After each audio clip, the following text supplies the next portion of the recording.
Ben ritrovati al meteo. Sulle nostre regioni sarà un'altra giornata grigia e non mancherà qualche pioggia, ma vediamo il dettaglio. Sul Veneto sin dal mattino sarà molto nuvoloso un po' su tutti i settori, con il cielo che risulterà spesso anche coperto. Occasionali precipitazioni saranno possibili sul Veronese, sul Vicentino, ma anche sul Padovano e sul Bellunese. Più asciutto invece altrove.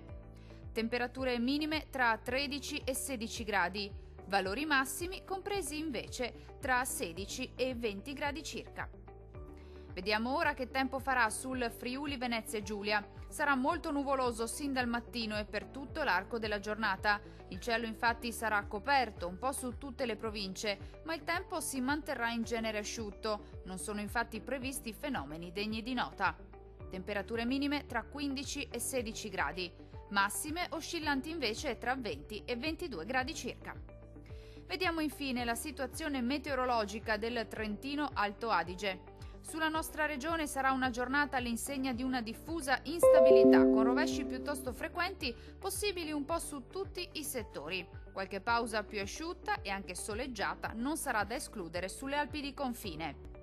Temperature minime tra 16 e 18 gradi, massime oscillanti invece tra 19 e 22 gradi circa.